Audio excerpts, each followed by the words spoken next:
Good morning friends, welcome back to my channel. সকাল সকাল আজকে ঘুম থেকে উঠে পড়েছি। কারণ এই রাস্তায় বেরোলে গাড়ি বাইক এগুলো শব্দতে করে কান ঝালা করা, কথাই বলা যায় না। যাই হোক, আমি যে সকালবেলা একটু কাকিমা আছে একটা, ওই কাকিমার বাড়ি যাচ্ছি। কাকিমা তো হাঁটতে পারে না, তা গেলবার আমাকে আমাদের বাড়িতে পিঠা নিয়ে এসেছিলো। এখন মা কালকে বলছিল একটু দিতে, আমি তাহলে দাও, আমি দিয়ে আসি গা। তাই যে ব্যাগে নিয়ে নিয়েছি, দিয়ে আসি। আর সকালে আজকে 7টার সময় উঠে পড়েছি, উঠে চাটা খেয়ে নিই। এখন যাই, চলো। ইয়ে করলাম, ওখান থেকে আসছি, এসে অনেকক্ষণ আগে এসেছি। তারপর একটা দাদা এসেছিলো, ওর সাথে অনেক দিন আগে কাজ করতো, এখন পাঞ্জাবে থাকে, তারপরে কোথায় কোথায় থাকে, আসছে। ওর সাথে কথা গল্প করলাম, ওকে পিঠা টিঠা দিলাম। নগেনদাও সকাল সকাল চলে আসছে, পিঠা টিঠা খেলো।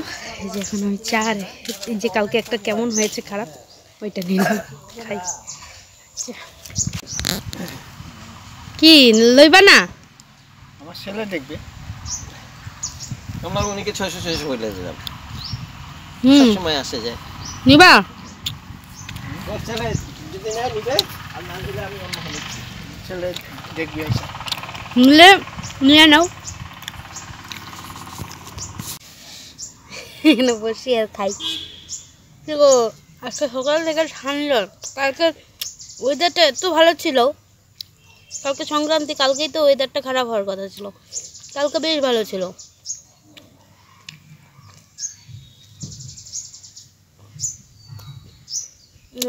দিদিকে আসতে বলছি, দিদির সাথে যে হাঁটি, বিকালে আসবে বলে। পাইলা না কিছু? হবে এই যেতে বল বহুত জানা, এটা কই আগুন জ্বলছে না। চাটা ভালোই ছিল না? আমার হাতে চা।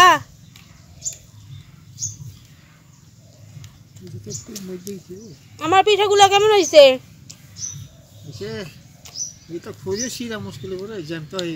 ভালো হয়নি পিঠা? ভালো হয়েছে। হ্যাঁ,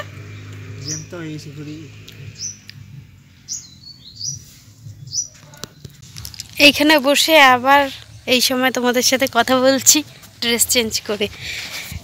ওই যে একটা দোকানে একটা কাজ ছিল, ওখানে যেতে হলো, গেলাম, আসলাম। কালকে পিঠা জাল দিয়েছিলাম না, তা কালকে তো তাড়াহুড়ো করে দুধের পিঠাটা করেছি না, একটু পাতলা পাতলা হয়েছে। আর সেটা কী জানি বলে, সে কী বলে, সাদা পিঠা বললে যেটা, ওটা দিয়ে করা হয়েছে না, তা ওটা একটু সাদা কিছুটা তুলে রেখেছি, আর কিছুটা ওখানে দিয়েছি, তা কম হয়ে গেছে দেখে পাতলা পাতলা হয়েছে। কারণ চাল তো আর দিইনি। মাকে বলেছে, মা কালকে রাতে বলছি সম্পা ওটাকে শুকাতে হবে। আমি সকালবেলা মাকে বললাম, মা ওটা শুকাইলে তো এমনি হবে, লোকও আসবে, তাহলে একটু চষি করে দিয়ে দেবো। মা যে সেই জন্য কাই খসায় অল্প কটা চষি বানালো, চষি বানিয়ে ওটা দিয়ে জাল করলাম ওখান থেকে এসে। তারপরে এই যে ধনিয়া গাছের ওখানে কতগুলো পালং গাছ ছিল, ওই যে টারুদার বউ এসেছিলো, ওকে দিয়ে দিলাম পালং গাছ ধনিয়া গাছ উঠিয়ে। কতটা সময় গেল। তারপরে এই যে রান্নাঘরের এই সে বাকি ছিল, বাসন টাসন ধোয়া, ওগুলোকে বের করলাম। দেখি মা যদি ধুয়ে দেয় তো ধুবে, নাহলে আমি ধোবো। আর এই যে পালং এসে এখন ওই যে রান্না করা হয়নি, কালকে বাঁধাকপি করেছিলাম না, এখনও আছে, তো ওটাকে আর একটু নেড়ে নিব। আর ফুলকপি কাটলাম, ফুলকপির তরকারি করব। আর ইসে এখন যাই ঘর মুছি।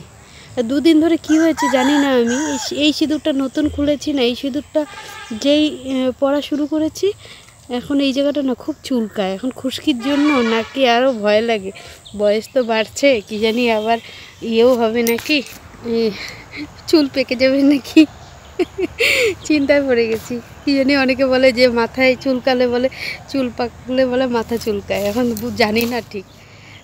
আর আমাদের ব্যাকগ্রাউন্ডটা দেখে কিছু বলবো না, আমাদের ব্যাকগ্রাউন্ডটা সব নেট ফেটগুলো ছিঁড়ে গেছে তো।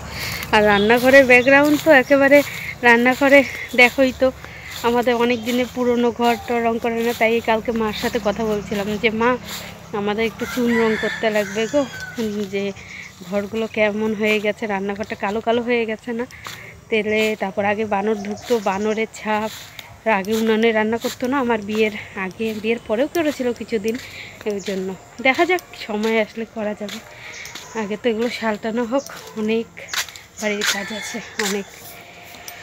যাই হোক চলো একটু একটু করেই সব মিলেমিশে করতে হবে, মানে বাড়ির কাজ না, মানে বাড়ির কাজ বলতে মানে এই কেনাকাটা বলো, কত কিছু সংসারে প্রয়োজন পড়ে না। এই তো অনেক বকবক করে নিলাম কিন্তু এতটুকু টাইমে। যাই আর এখন করবো না, এখন প্রচুর কাজ করব। ঘর বারান্দা মুছে স্নান টান করে মা যদি বাসন দেয় তাহলে পুজো টুজো দিয়ে তারপরে রান্না করে খাওয়া দাওয়া, আবার আর একটু পিঠা করতে হবে। কালকে তো পাটিসাপটা বেশি একটা করা হয়নি না, সকালবেলায় তো 6-7 জন এসে গেছে, সন্ধ্যাবেলা আবার সবাই আসবে। আর আমাকে আবার পাশের বাড়িতে ইনভাইট করেছে যে আসো বৌদি পিঠা খাইয়ে যাও।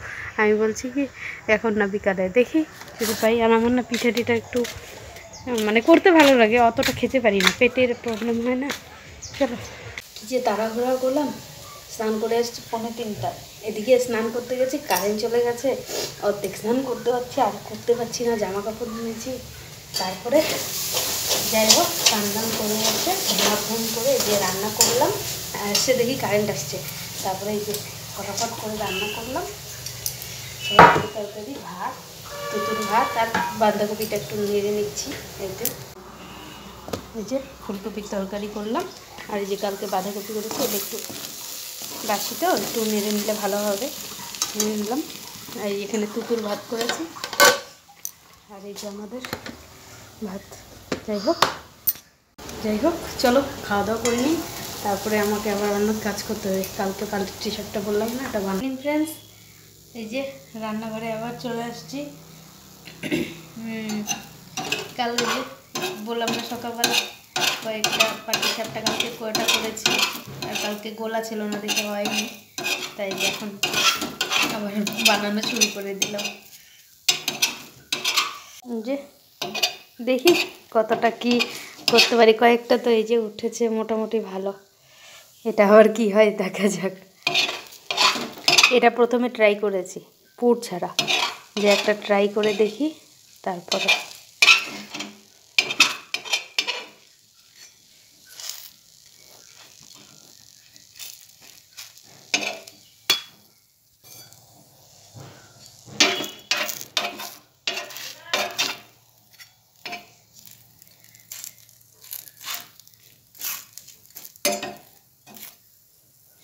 তাওয়া না, লোহার তাওয়া না, এই জন্য এরকম হচ্ছে।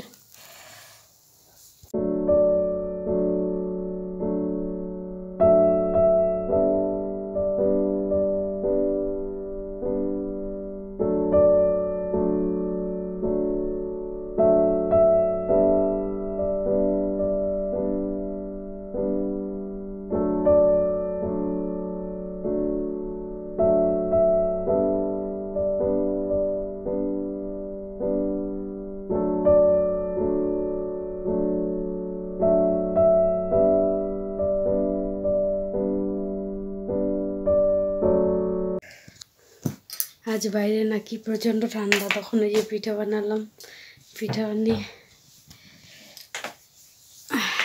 আসলো ওদের একজন, ওদেরকে দিলাম, দেওয়ার পরে ও আসলো, ওকে একটু দিলাম, আমরা চাটা খেলাম, খেয়ে দে তারপরে দেখি ঘরে এসে শুয়ে লাভ কি, রান্নাঘরে গরুর খাবার সিদ্ধ করতে হবে, গরম জল করতে হবে, ওগুলো করে টরে গিয়ে সবাই খেয়েছে, বাসন বেরিয়েছে, এখন রুটি বানালাম, বাসনগুলো এখন ধোবো। তাই আমরা অনেকক্ষণ ধরে কথা বলি না, আর সংসারের কাজ কি বলবো, ডেলি একই রকম চলছে, সেটাই সংসারে আমার। তাই আমি ওর সাথে বললাম যে পিকনিকও এবার করতে পারলাম না, কি ইচ্ছা ছিল পিকনিক করার, এই বছরটা এইভাবেই কেটে গেল, কি জানি হবে কি না ভগবান জানে। চলো তাহলে আজকের দিনটা বরের ওপরে রাগ করলাম একটু, কি আর করবো, শখ করে না, সবসময় একঘেয়েমি এইভাবে জীবন ভালো লাগে না, মাঝে মধ্যে মনে হয় একটু ঘুরতে ইচ্ছে করে, যেতে ইচ্ছে করে। চলো টাটা, গুড নাইট। কালকে এসছি আবার একটা ব্লগ নিয়ে। চলো দেখি, রাতে ভাত আছে অল্প, রুটি বানালাম।